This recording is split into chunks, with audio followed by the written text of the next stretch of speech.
자, 우리가 로마서 15장은 그리스도인이 강한 믿음의 소유자로 어떻게 성숙해져 갈 것인가, 강한 믿음의 소유자를 가진 사람은 어떤 삶을 살아야 하고 어떤 삶을 추구해야 할까 바울은 강론을 합니다. 우리가 5절부터 한번 다시 정리를 해보면 15장 5절을 보면 이제 인내와 위로의 하나님이 너희로 하나님께서 예수를 본받아 서로 뜻이 같게 하여 주사, 이렇게 되어 있죠. 자, 우리가 예수 그리스도를 본받게 될 때 어떤 일이 일어난다고요? 서로의 뜻이 같게 하여 주신다. 자, 그러면 당연히 어떤 결과가 나오는가? 6절 보니까 한 마음과 한 입으로 하나님 곧 우리 주 예수 그리스도의 아버지께 영광을 돌리게 하려는 목적인 거죠.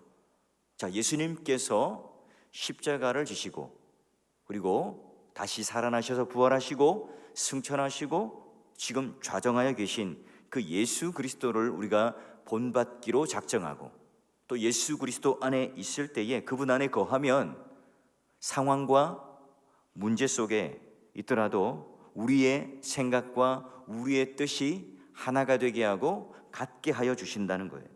우리의 마음은, 우리의 목적은, 우리의 시선은 하나가 될 수 있다는 겁니다. 한 뜻을 갖게 되면 당연히 한 마음과 한 입을 가지게 된다는 건데요. 자, 이게 바로 신앙 고백적 공동체라고 하는 의미예요. 여기 말씀드리는 것은 집단적인 획일주의를 말하는 게 아니에요. 만약 하나님께서 우리가 그런 우리의 의사가 그냥 하나로 똑같은 색깔로 이루어진다면, 그런 획일주의를 말한다면, 선호한다면 우리의 얼굴들을 다양하게 만들 이유가 없겠죠. 획일주의는 오히려 기독교가 가장 경계해야 할 그런 신념입니다. 이단들의 전유물이죠. 왜냐하면 그 이단들은 자기들이 만들어 놓은 그 교리의 틀 안에 사람들을 모두 다 그 획일적인 사고 아래 가두어 둡니다. 그래서 하나님께 다가가는 것이 아니라 그들이 만들어 놓은 이론과 그 교리 속에 사람들이 세뇌당하도록 만드는 전체주의적이고 획일주의적인 사고를 갖게 만들어요. 자, 여기서 우리가 한 뜻을 이룬다, 한 마음을 가진다, 한 입을 가진다는 것은 우리 각 사람은 각자의 뜻이 있죠. 자기 뜻과 그 자유의지가 있습니다. 그러나 하나님께서 나에게 요구하시는 것이 무엇인가를 찾으려는 그 겸손, 그리고 하나님 뜻 앞에서 나의 뜻, 개인적인 생각, 개인적인 욕망과 개인적인 어떤 이기심들을 내려놓고 자발적으로 그 하나님 은혜 앞에 순종해 나가는 것을 말합니다. 그와 같은 신앙의 자세를 가질 때에 오늘 우리 각자가 서로가 다른 말을 하고 각자가 다른 생각을 가지고 있고 다른 의견을 가지고 있다 할지라도 우리의 마음과 우리의 뜻과 우리의 입은 하나님의 영광을 찬송하고 또 그분을 높여드리는데 한 입이 되고 하나님을 향한 한 마음이 된다는 겁니다. 우리는 누구나 다 다양성의 삶 속에 살아가지만, 그러나 오늘 이런 하나님 말씀과 예수 그리스도의 그 인격과 사역 안에 우리는 한 마음과 한 입과 한 뜻을 가지게 되는 신앙 고백적 공동체의 삶을 살아간다는 거예요. 이러면 이 바울은 어떤 결과가 오는가? 바로 7절을 보니까 하나님께 영광을 돌리게 돼요. 그런데 어제 우리가 말씀 보았듯이 하나님께 영광을 돌린다는 의미가 우리 스스로가 높아져서 하나님께서 우리에게 복을 주시고 만사 형통을 주셔서 하나님 영광을 돌립니다가 아니라 그리스도께서 우리를 받아주신 것처럼 하나님의 영광을 돌리셨던 것처럼 우리도 서로 받는 것으로 하나님께 영광을 돌린다는 거예요. 자, 지금껏 이 땅에서 하나님께 최고의 영광을 돌리신 분이 누굽니까? 예수 그리스도죠. 자, 그분이 어떻게 하나님께 영광을 돌리셨어요? 하나님 뜻대로 이 땅에 오셨죠. 하늘의 모든 부귀와 영광을 버리시고 이 땅에 오셨어요. 그리고 그분의 뜻, 그분의 생각, 그분의 의지, 그분께서 하셨던 모든 언약과 약속의 말씀을 내가 먹고 마시는 행함으로 말미암아 우리 같은 이 미련한 존재를 받아주셨어요. 우리를 다 받아주셔서 죄와 그 모든 진노와 형벌을 다 받으신 다음에 우리를 전인격적으로 수용해 주셔서 산자나 죽은 자나 할 것 없이 모두가 오늘 이 십자가 앞에 죽고 다시 부활하게 하심으로 말미암아 하나님께 영광을 돌리셨습니다. 자, 예수 그리스도께서 우리를 받으셨던 것처럼 우리를 수용해 주시고 용납해 주셔서 하나님께 영광을 돌리신 것처럼 오늘 우리가 서로를 향하여 전심으로, 진심으로, 인격적으로 서로 받아줄 때에 하나님께 영광을 돌리는 최상의 길이다. 그게 바로 최고의 영광이다. 이 바울은 이 충격적인 말을 합니다. 예를 들면 이 자녀들이 부모에게 효도하는 가장 큰 길이 뭘까요? 자녀들이 서로 사랑하고 화목하고 한 마음과 한 뜻이 되어서 서로 수용해 주는 그 모습을 볼 때에 부모님의 마음이 가장 기쁘고 행복하겠죠. 좋습니다. 자녀들이 출세하고 성공했습니다. 세상 사람들이 말하는 그런 사자 돌림에 높은 지위에 올라 있고요, 또 남들이 부러워할 만큼 재산도 많습니다. 그러니 우리 자녀들을 볼 때에 흡족하겠죠. 근데 문제는 뭔가? 서로가 다 출세하고 성공하고 잘 나갑니다. 그런데 서로가 화목하지 못해요. 철천지 원수처럼 지냅니다. 여러분, 그걸 볼 때 부모님의 마음은 자녀들이 아무리 성공하고 잘 나가지만 그게 행복할까요? 영광이 되겠습니까? 오늘 자녀들이 잘 나가지만 늘 싸우고 서로 화목하지 못한다면 세상 사람들이 그 가정을 향해서 칭찬할까요? 부모님은 그걸 가지고 수치스럽게 여길까요? 아니면 영광스럽게 여길까요? 마찬가지죠. 유산을 놓고 철저하게 그들이 치밀하게 법적 다툼을 싸우고 있는 재벌가의 형제들을 바라볼 때 우리는 마음이 불편합니다. 그걸 볼 때 이 자녀들을 통해서 그 부모님의 이름과 그 명예가 먹칠되는 그걸 바라보죠. 그러면 그 부모의 영광을 가리게 되는 거죠. 우리 또한 마찬가지입니다. 우리 교회가 아무리 잘 나가고 내 개인의 신앙이 아무리 하나님 앞에 칭찬받을 만한 높은 수준의 신앙을 가지고 있다 하더라도 내가 남을 수용할 줄 모르고 남을 이해할 줄 모르고 또한 이것을 예수께서 우리를 받아준 것처럼 전심으로 그들을 받아주지 못한다면 결국은 그건 하나님께 영광을 돌리는 일이 아니요, 더 나아가서는 아직도 믿음이 연약한 자라는 겁니다. 믿음이 강한 자가 아니라는 거예요. 우리가 생각하는 믿음이 강한 자라고 하는 것은 그냥 내 스스로 교회에서 있는 모든 그런 공적인 예배와 모임을 잘 참석하고 또 제도적인 어떤 여러 가지 헌신들을 잘 하는 사람을 그런 종교적인 어떤 하나의 잘 짜여진 틀 안에서 열심히 하는 사람들을 믿음이 강한 사람이다 평가를 하지만, 그러나 그것 이전에 하나님께서는 예수 그리스도께서 우리를 받으신 것처럼 서로 받아줄 수 있는 그 넉넉한 마음과 믿음의 소유자를 강한 자라, 그게 바로 하나님께 영광을 돌리는 거다 얘기를 해요. 하나님의 자녀도 마찬가지죠. 서로가 수용하지 못하고 오늘 배척하게 된다면 우리 각 사람을 하나님 자녀 삼아주신 그런 아버지께서 얼마나 가슴 아파하시겠어요. 내가 그러려고 내 아들을 십자가에 못 박았느냐? 내가 그러려고 미련한 너희들을 내가 하나님 자녀 삼았느냐? 하시겠죠. 여러분, 오늘 이 하나님께서 우리가 서로를 받아줄 때 영광을 돌린다는 이 바울의 통찰령은 매우 충격적이고 놀라워요. 요한복음 17장에도 보면 우리가 바로 그 기도 중에 아버지여 아버지께서 내 안에 내가 아버지 안에 있는 것 같이 그들도 다 하나가 되어 우리 안에 있게 하사 세상으로 아버지께서 나를 보내신 것을 믿게 하옵소서. 내게 주신 영광을 내가 그들에게 주었사오니 이는 우리가 하나가 된 것 같이 그들도 하나가 되게 하려 함이니이다. 그 예수님의 마지막 기도 가운데도 오늘 하나가 되기를 원하는 소망의 그릇으로 하나가 되기를 원하는 그 기도를 하고 있어요. 그럼 우리가 신앙이 강해진다는 것은, 결국 우리 신앙의 그릇이 커진다는 것은 이런 하나님 앞에 한 마음 한 뜻 한 입으로 우리가 용납하고 수용해 줄 수 있는가 하는 거죠. 우리가 신앙의 연륜이 더욱더 깊어져 가고 넓어져 갈 때에 내 주위에 사람들이 얼마나 많은가 하는 거겠죠. 그러면 이 사도 바울은 예수님께서 어떻게 하셨는가? 8절 보니까 자, 내가 말하노니 그리스도께서 하나님의 진실하심을 위하여, 하나님의 진심을 보여주시기 위하여 뭐가 되셨다고요? 할례의 추종자가 되셨다. 여기다 줄을 그어야 되겠죠. 여기 추종자라고 하는 말은 그 할례를 좋아하고 따랐다는 말이 아니에요. 그 옛 번역에는 수종자라는 말인데요, 영어로 이제 minister라고 하는 표현입니다. 이 문장은 예수님께서 할례를 받은 유대인의 모습으로 태어나셨다, 유대인을 섬기는 종, 수종자로 오셨다, 그런 의미입니다. 우리가 지금 생각하는 따라가다, 추구하다는 추종의 의미와는 좀 달라요.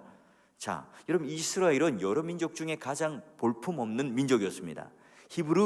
히브리인이라고 하는 말도요, 옛적에 우리가 일본 사람들이 우리를 향하여 조센징 하는 것처럼 폄훼하는 말이었습니다.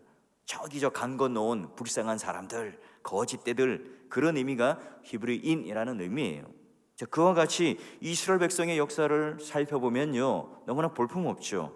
하나님을 향한 또 배신의 역사입니다.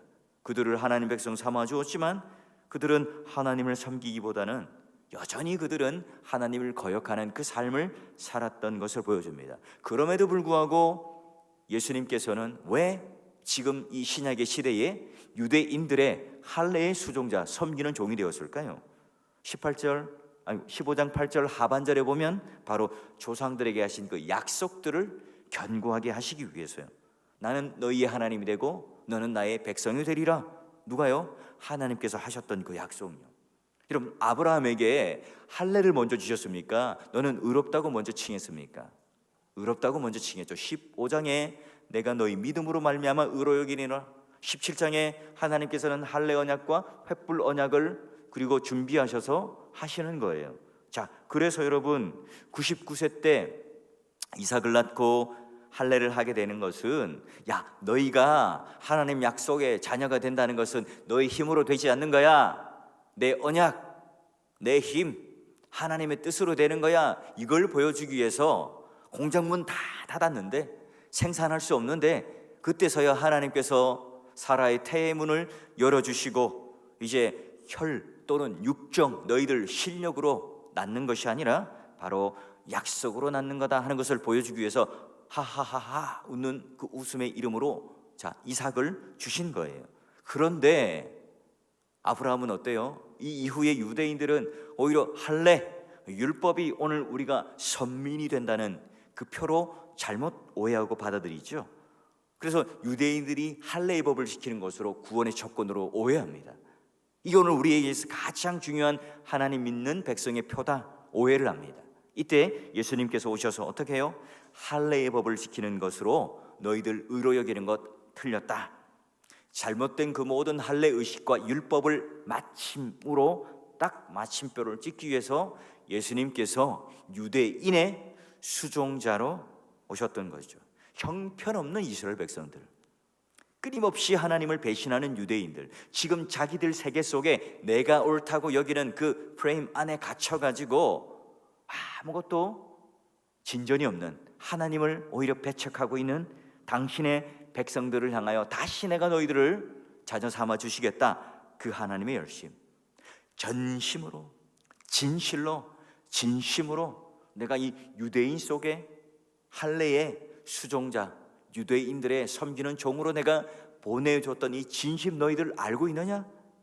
자, 그래서 오늘 그 격한 하나님의 감정을 가지고 예수님을 유대인들의 수종자로 만들어 주신 것, 그게 바로 오늘날 우리가 하나님 백성 삼아 주신 교회가 된 거죠.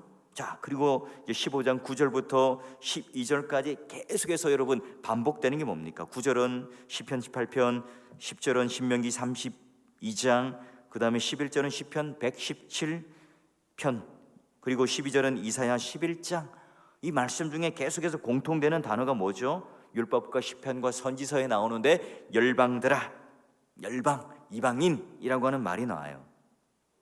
좀 하나님을 배신하는 그 유대인들도 받아주시는 주님이시라면 이제 그 긍휼하심이 어디로 흘러갑니까?